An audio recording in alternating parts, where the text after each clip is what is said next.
Lord, இப்பொழுதும் நம் தியானத்துக்கு எடுத்துக்கொண்ட சங்கீத பகுதி சங்கீதம் 12ஆம் அதிகாரம்.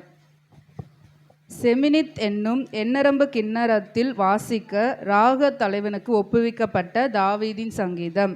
இதோட தலைப்பே ஒரு ராக தலைவன் அப்படின்னு சொல்லிட்டு போன வாரம் ஒரு சகோதரி சொன்னாங்க. யாருக்கெல்லாம் ஞாபகம் இருக்கு ராக தலைவன்னா என்னன்னு சொல்லி கொடுத்தாங்க? சத்தமா சொல்லாமே. இசைக்குழுவின் தலைவன். ஒரு சபையில் இசைக்குழுன்னு இருந்தால் அதுக்காக ஏற்படுத்தப்பட்ட ஒரு தலைவன் தான் ராக தலைவன் அப்படின்னு சொல்லிட்டு போன வாரம் எக்ஸ்பிளைன் கொடுத்துருந்தாங்க. இப்போ செமினித் அப்படின்னா என்னன்றதை பற்றி பார்க்கலாம். செமினித் என்றது ஒரு இசை சொல், ராகத்தின் பெயர் அப்படின்னும் சொல்லலாம். இசையில் பார்த்தீங்கன்னா இப்போ மியூசிக்கல் அப்படின்னு ஒரு படிப்பு படிக்கிறவங்களுக்கு தெரியும். அது நிறைய வெரைட்டியான இசை சொற்கள் இருக்கும், கருவிகள் இருக்கும். அதில் குறிப்பிடப்பட ஒரு விஷயம் தான் இது பார்த்திங்கன்னா இந்த செமினித் அப்படின்ற அந்த ராகத்தில் பாடுறது சங்கீதம் 6ஆம் அதிகாரத்தில் தலைப்புலேயும் இருக்குது, 12ஆவது அதிகாரத்துலேயும் வருது. தாவீது பார்த்திங்கன்னா உடன்படிக்கை பெட்டியை எடுத்துகிட்டு போகும்போது ஒரு சிலரை பிரிப்பார். 1 நாளாகமம் 15:21 வருது. நிறைய பேருக்கு ஒரு பொறுப்பு கொடுப்பாங்க. அப்போ பார்த்திங்கன்னா இந்த செமினித் என்னும் இசையில் பாடி சுரமண்டலங்களை ஒரு சிலர் வாசித்து வருவாங்க. அந்த உடன்படிக்கை பெட்டிக்கு முன்பாக ஒரு சிலர் பாட்டு பாடிட்டு வருவாங்க, ஒரு சிலர் தேவனை ஆராதித்து வருவாங்க. நிறைய இசைக்கருவிகளை வாசிக்கும் பொழுது இந்த செமினித் அப்படின்ற இசையில் சுரமண்டலங்களை பாடி வாசிக்கிறாங்க. ஸோ இப்போ பார்த்திங்கன்னா இந்த சங்கீதம் 12 இது பார்த்திங்கன்னா எந்த இக்கட்டான சூழ்நிலையிலும் கர்த்தர் பாதுகாப்பார். நமக்கு எவ்வளோ பெரிய சூழ்நிலைகளில் நம்ம எவ்வளோ கஷ்டத்தில் இருந்தாலும் இக்கட்டில் இருந்தாலும் தேவன் என்ன பண்ணுவார், நம்மளை பாதுகாப்பார் அப்படின்றத தாவீது இந்த சங்கீதத்தின் மூலமாக சொல்கிறாரு. இதோட கருத்துன்னு பார்த்தீங்கன்னா, தேவன் பொய் பேசுகிறவர்களை தண்டித்து ஏழைகள் மற்றும் உண்மையுள்ளவர்களை காப்பார். இப்போது யாரெல்லாம் பொய் பேசுகிறாங்க, இப்போ ஒரு சில காரணத்துக்காக பொய்களை நம்ம யூஸ் பண்ணுறதா இருக்கும். ஆனால் அவர் அது எல்லாவற்றையும் யார் பார்த்துட்ருக்காரு, தேவன் பார்த்துட்ருக்கார். இந்த தாவீது பார்த்திங்கன்னா ஃபஸ்ட்டு வசனத்தில் சார், ரட்சியும் கர்த்தாவே, பக்தி உள்ளவன் அற்று போகிறான், உண்மை உள்ளவர்கள் மனுபுத்திரில் குறைந்திருக்கிறார்கள். அதாவது மக்கள் எல்லாரும் என்ன பண்ணுறாங்கன்னா பக்தியிலேருந்து வழிவிலகி போகிறாங்க. நிறைய பேர் பக்தியாக இருக்கிறது இல்லை, எல்லாருமே என்ன பண்ணுறாங்க, பக்தியிலேருந்து அற்று போயிட்டாங்க. உண்மை உள்ளவர்கள் மனுபுத்திரில் குறைந்திருக்கிறார்கள். ஸோ மக்களோட ரட்சிப்பு பற்றி இந்த இடத்துல தாவீது சொல்கிறாரு. அடுத்த வசனத்தில் அவரவர் தங்கள் தோழரோடே போய் பேசுகிறார்கள், இச்சக உதடுகளால் இருமனதாய் பேசுகிறார்கள். இச்சகம் பேசுகிற எல்லா உதடுகளையும் பெருமைகளை பேசுகிற நாவையும் கர்த்தர் அறுத்து போடுவார். அவர்கள் எங்கள் நாவுகளால் மேற்கொள்வோம், எங்கள் உதடுகள் எங்களுடையது, யார் எங்களுக்கு ஆண்டவன் என்று சொல்லுகிறார்கள். அவர்கள் பார்த்திங்கன்னா தேவனே என்ன பண்ணுறாங்க, தூஷணம் பண்ணுறாங்க. தேவனை சமூகத்தில் என்ன பண்ணுறாங்க, மற்றவங்க கிட்ட நம்ம போய் பேசுகிறதுக்கும் தேவனை தூஷித்து பேசுறதுக்கும் வித்தியாசம் இருக்குது. நம்ம லைஃப்பில் நம்ம ஒரு காரியத்தை நம்ம ஷேர் பண்ணும்போது அது தனி. ஆனால் நம்ம நம்மளுடைய ஃப்ரெண்ட்ஸ்கிட்டயோ இல்லை வெளியே யார்கிட்டயோ கடவுளை என்னை இப்படி சோதிக்கிறாரு அப்படின்னு சொன்னால் நம்ம யாரை நம்ம தூஷணம் செய்கிறோம், தேவனை தூஷணம் பண்ணிக்கிறோம். நம்ம அது மாதிரி இருக்கக்கூடாது அப்படின்றத தாவீது இந்த சங்கீதத்தின் மூலமாக சொல்கிறாரு.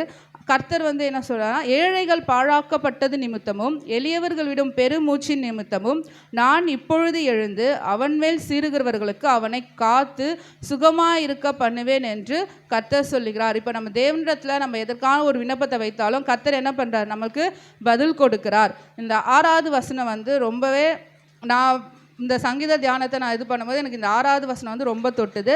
கர்த்தருடைய சொற்கள் மண்குகையில் 7 தரம் உருக்கி புடமிட்டப்பட்ட வெள்ளிக்கோப்பான சுத்த சொற்களாக இருக்கிறது. கர்த்தருடைய சொற்கள் மண்குகையில் இப்போ இந்த வெள்ளியெல்லாம் உருக்குவாங்க, தங்கத்தெல்லாம் உருக்குவாங்க, 7 தரம் உருக்கி புடமிடப்பட்ட. இப்போ இந்த 7ன்ற வார்த்தை பார்த்திங்கன்னா வேதத்தில் பரிபூரணத்தை கொடுக்குது. நிறைய இடத்துல 7 ஆரம்பத்துலேருந்து முடிவு வரைக்கும் பார்த்தீங்கன்னா 7ன்ற வார்த்தை நிறைய இடத்துல வரும். 7 நாட்கள் சிருஷ்டித்தவை, நிறைய அந்த 7 ரிலேட்டடாக நிறைய சம்பவங்கள் வேதத்தில் குறிப்பிட்டப்பட்டு இது ஒரு பரிபூரணம். அதுபோல தான் கர்த்தருடைய சொற்கள் எப்படி இருக்குன்னா, கர்த்தருடைய வார்த்தைகள் ஒரு பரிபூரணமாக இருக்குது. ஆண்டவர் நமக்கு கொடுத்த இந்த வேதத்தில் என்ன இருக்குன்னா ஒரு பரிபூரணம் இருக்குது. இதில் நிறைய வார்த்தைகள் அடங்கி இருக்குது. இந்த வார்த்தைகள் ஏதோ பேப்பர் போல் நம்ம படிச்சுட்டு போகக்கூடாது. ஒவ்வொரு சொற்களும் எப்படிப்பட்டிருக்கு, புடமிடப்பட்டிருக்கு. அந்த புடமிடுதல் நமக்கு எப்படி இருக்குன்னா ஒரு கேடகமாக இருக்குது. அதுக்கு அடுத்த வசனம் பார்த்திங்கன்னா, கர்த்தாவே நீர் எங்களை காப்பாற்றி அவர்களை எஞ்செஞ்சைக்கும் இந்த சந்ததிக்கும் விலக்கி காத்து கொள்வீர். மனுபுத்திரரில் சண்டாளர்கள் உயர்ந்திருக்கும் பொழுது துன்மார்க்கர் எங்கும் சுற்றி திரிவார்கள். கர்த்தர் நம்மளை பாதுகாக்கிறவராக இருக்கிறார். இப்போ சங்கீதம் 6:12-6 அதுல ஒரு சில வார்த்தைகளை மட்டும் நான் கூறி முடிச்சுக்கொள்கிறேன். 2 சாமுவேல் 22:31. 2 சாமுவேல் 22:31 வசனத்தில், தேவனுடைய வழி உத்தமமானது, கர்த்தருடைய வசனம் புடமிட்டப்பட்டது, தம்மை நம்புகிற அனைவருக்கும் அவர் கேடகமாக இருக்கிறார். தேவனுடைய வழி உத்தமமாக இருக்கிறார். அவருடைய வசனம் புடமிடப்பட்டிருக்கு. நம்ம எந்த சூழ்நிலையிலையும் தேவனுடைய வார்த்தையை நோக்கி நம்ம கேட்கும் பொழுது, அவருடைய வார்த்தையை யூஸ் பண்ணி இல்லை உபயோகப்படுத்தி நம்ம தேவனை ஆராதிக்கும் பொழுது அவர் நமக்கு என்ன பண்ணுறாரு? கேடகமாக இருக்கிறார். இதே வசனம் சங்கீதம் 18:30 கொடுத்துருக்காங்க. தேவனுடைய வழி உத்தமமானது, கர்த்தருடைய வசனம் புடமிடப்பட்டது. தாவீது ஒவ்வொரு வசனத்துக்கும் அவருடைய வாழ்க்கையில் அவர் எவ்வளோ சவுல் அவரை துரத்தும் பொழுதோ, அவருக்காக நிறைய போராட்டங்கள் வரும் பொழுதும் ஒவ்வொரு காரியத்தையும் அவர் என்ன பண்ணுறாருன்னா ரொம்ப தேவனுடைய சமூகத்தில் ஆழ்ந்து என்ன பண்ணுறாரு? எழுதிட்டு வராரு. அதுபோல் சங்கீதம் 119, 140, 119 அதிகாரம் 140 வசனம். உமது வார்த்தைகள் மிகவும் புடமிடப்பட்டது, உமது அடியேன் அதில் பிரியப்படுகிறேன். நம்முடைய வார்த்தைகள் தேவனுடைய வார்த்தைகள் மிகவும் புடமிடப்பட்டது. இந்த வார்த்தைகளை நம்ம வாசிக்க வாசிக்க நம்ம அதில் என்ன பண்ணுறோன்னா நம்ம பிரியப்படணும். நம்ம பிரியமாய் அந்த ஒவ்வொரு வார்த்தைகளை நம்ம வாசிக்கும் பொழுது கர்த்தர் நம்முடைய வாழ்க்கையில் இந்த வசனத்தை வைத்த ஒரு அற்புதத்தை செய்வார். அதே போல் நீதிமொழிகள் 30:5, தேவனுடைய வசனம் எல்லாம் புடமிடப்பட்டவைகள், தம்மை அண்டிக் கொள்ளுகிறவர்களுக்கு அவர் கேடகமானவர். இந்த தேவனுடைய வசனம் எல்லாமே என்ன பண்ணிருக்கு? புடமிடப்பட்டிருக்கு. எப்படி அந்த தங்கத்தை புடமிட்டு அதை எப்படி வெள்ளியாக மாற்றுறாங்களோ அதே போல் நம்முடைய வாழ்க்கையில் இந்த வசனத்தை நம்ம ஒவ்வொரு நாளும் தியானிக்கும் பொழுது தியானித்து அதை நம்ம நம்ம வாழ்க்கையில் நம்ம அதை கடைப்பிடிக்கணும். இந்த வசனங்கள்லாம் நம்ம எப்படி கடைப்பிடிக்கணும்னா, நம்ம நிறைய பஞ்சங்கள்லாம் பார்த்துருக்கோம். இப்போ சாப்பாடு இல்லாமல் நிறைய பேர் கஷ்டப்படுவாங்க, தண்ணி இல்லாமல் கஷ்டப்படுவாங்க. ஆனாலும் இந்த வரப்போகிற காலத்தில் வசனத்துக்கே பஞ்சம் வரும். இந்த வசனத்தை கேட்கக்கூடாதபடி பஞ்சங்கள் வரும். இதுக்கு ஆதாரம் ஆமோஸ் 8வது அதிகாரம் 11வது வசனத்தில் இருக்குது. வசனத்தை கேட்கக்கூடாதபடி பஞ்சம். அந்த கடைசி நாட்களில் நம்ம நிற்கிறோம். இந்த வசனத்தை கேட்கக்கூடாத அளவுக்கு பஞ்சம் வரும். அந்த பஞ்ச காலத்துலேருந்து நம்ம தப்பிச்சுக்கொள்ள என்ன பண்ணணும்? ஆண்டவருடைய வார்த்தையை நம்ம என்ன பண்ணணும்? ஒவ்வொரு நாளும் இந்த வசனங்களை நம்ம தியானிக்கணும், அதை கடைப்பிடிக்கணும். ஒரு விஷயம் எனக்கு சொல்லியிருந்தாங்க. இந்த வசனத்தை கேட்கக்கூடாதபடிக்கு பஞ்சம் வரும்போது என்ன பண்ணுவாங்களா? எல்லாரும் இந்த வசனத்தை தேடி ஓடுவாங்க. இப்போ ஆலயத்திற்கு வருகிறவர்களும் சரி, ரட்சிக்கப்படாத மக்களும் என்ன பண்ணுவாங்களா? வசனத்தை தேடி ஓடுவாங்க. அப்போ என்ன பண்ணுவாங்கன்னா, அந்த பைபிள் எங்கே கிடைக்குதோ அதெல்லாம் எடுத்து சாப்பிட்டு பிச்சு நம்ம சாப்பிட்டா அந்த வசனம் நமக்குள்ளே போயிடுமா? போகாது. நம்ம எவ்வளோ அந்த வசனத்தை தியானிக்கிறோம், எந்த அளவுக்கு நம்ம அதை மனப்பாடமாக பண்ணி அதை நம்ம அறிக்கை செய்கிறோமோ அப்போ மட்டும்தான் அந்த வசனம் நமக்குள்ளே கிரியை செய்யும். அப்போ வசனத்தை கேட்கக்கூடாத அந்த பஞ்சகாலம் வரும்பொழுது இந்த வசனம் நமக்கு எப்படி இருக்கும்?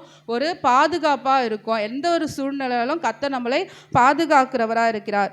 தேவனுடைய வார்த்தை இருபுறமும் கருக்குள்ள பட்டயம். நம்ம எபிரேயர் 4:12 வாசிக்கும் பொழுது அவருடைய வார்த்தை இருபுறமும் கருக்குள்ள பட்டயம். எப்படி ஒரு கத்தி நம்ம ஷார்ப் பண்ணும்போது எவ்வளோ ஷார்ப்பாக இருக்கோ அது போல தான் தேவனுடைய வார்த்தை. அவருடைய வார்த்தையில் வல்லமை இருக்குது, அதிகாரம் இருக்குது, ஒரு பவர்ஃபுல்லாக இருக்குது, சத்தியம் இருக்குது. நம்ம யோவான் 17:17 உம்முடைய வசனமே சத்தியம் அப்படின்றது வாசிக்கிறோம். இப்போது ஆண்டவராக இயேசு கிறிஸ்து பார்த்தீங்கன்னா 40 நாட்கள் அந்த அவருடைய உபவாசத்தை முடிச்சுட்டு அவர் ஊழியத்துக்கு என்று வரும்பொழுது பிசாசானவர் நிறைய சோதனைகளை கொண்டு வந்தான்.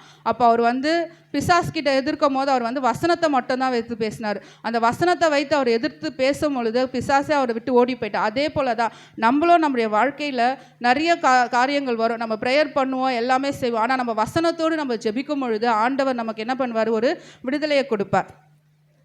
நம்மளுடைய இந்த வேத வசனங்கள் நமக்கு ஆவியின் பட்டயமாக இருக்குது. எபேசியர் 6:17 வாசிச்சிங்கன்னா, தேவ வசனமாகிய ஆவியின் பட்டயத்தையும் எடுத்துக்கொள்ளுங்கள். இந்த வேத வசனம் நமக்கு ஒரு ஆவியின் பட்டயம். இந்த ஆவியின் பட்டயத்தை நம்ம தினந்தோறும் நம்மளுடைய வாழ்க்கையில் கடைபிடிக்கும் பொழுது கர்த்தர் நம்மளை பாதுகாப்பார். நமக்கு அவர் அதிகாரம் கொடுத்திருக்கார். லூக்கா 10:19 பார்த்தீங்கன்னா, சர்ப்பங்களையும் தேள்களையும் மிதிக்கவும் அவர் நமக்கு அதிகாரம் கொடுத்திருக்கார். ஒவ்வொரு நாளும் ஆண்டவர் நமக்கு கொடுத்த அதிகாரம் எங்கே இருக்குது? நம்ம பேசுறதுலையோ இல்லை நம்ம மற்ற மற்றவங்ககிட்ட பழகுறதுலையோ இல்லை அவங்ககிட்ட நம்ம அவங்க எதனா பேசிட்டா சண்டை போடுறதுலையும் கிடையாது. நம்ம ஜெபிக்கிற ஜெபம் ஆண்டவர் நமக்கு கொடுத்த வேத வசனம். இந்த வேத வசனத்தை இப்பொழுதுலேருந்தே நம்ம என்ன பண்ணணும், நம்ம வளர்ந்த விதத்தில் நம்ம பிள்ளைகளுக்கு நிறைய நம்மளுக்கு சிறு வயசில் சண்டே கிளாஸ் மூலமாக சொல்லி கொடுத்தாங்க.